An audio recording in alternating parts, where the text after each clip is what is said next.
Thank you, Chairman. I want to first thank our distinguished witnesses for coming to testify. Thank you so much for taking the time.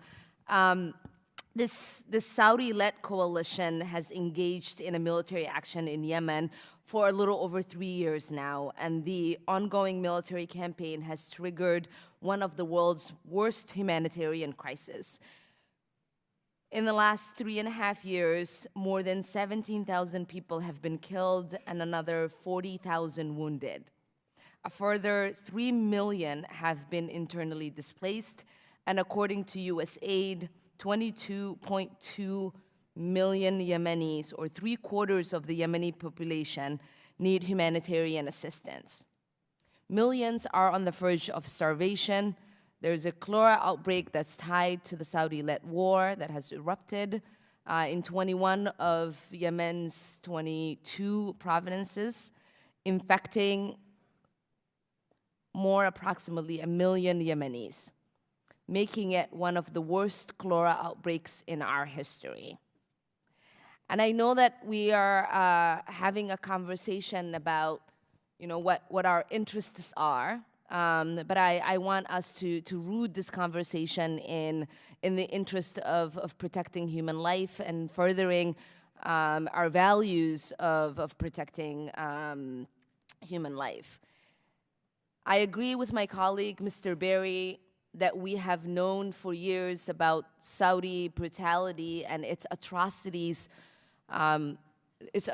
record of human rights, women's rights, and religious freedom. Where I strongly disagree is that we should have even tolerate this type of behavior from an ally. As Chairman Engel noted earlier, there's also evidence that the coalition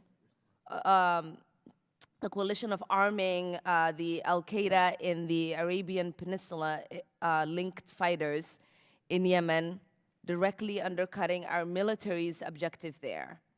There's also far from the first time the Saudis have supported and enabled jihadis.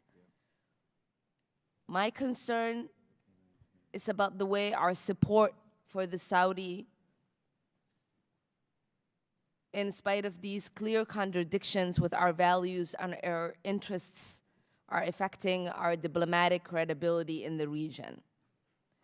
When we see other members of that region, like Iran, commit human rights atrocities or are engaging in activities that are destabilizing the region, we are quick to condemn them and call them out.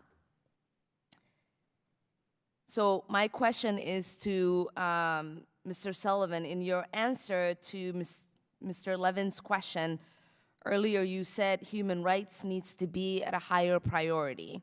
Can you explain why that is?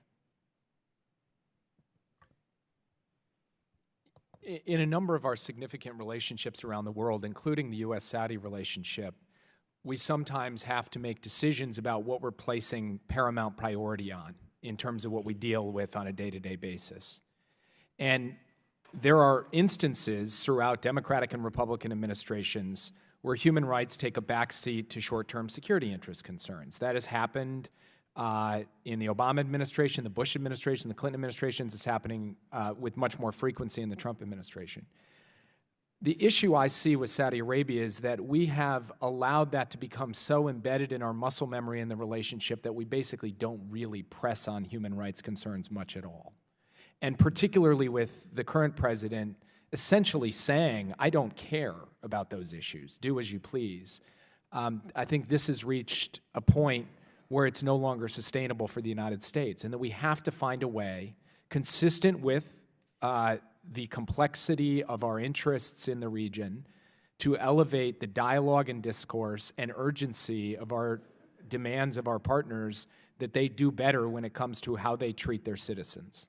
And do you think this double standard is impacting our diplomatic credibility in the region?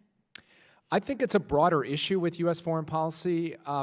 Anytime you are both engaged in power politics in the world and you are trying to advance values, as the United States does, you are going to have certain instances of inconsistency and hypocrisy. That is built into a unique attribute of American policy, which is we do care about these issues the way a lot of other countries don't. And so necessarily sometimes there will be inconsistency. I don't think that has to undermine our credibility, but it does mean we have to be more forthright and honest about it and do a better job of making sure that we're not simply ignoring human rights issues, I think, as we all too often have done in this relationship. Again, in a bipartisan way. I'm not trying to use this as a political cudgel just against this administration. Thank you. Thank you. I yield back. Thank you. Ms.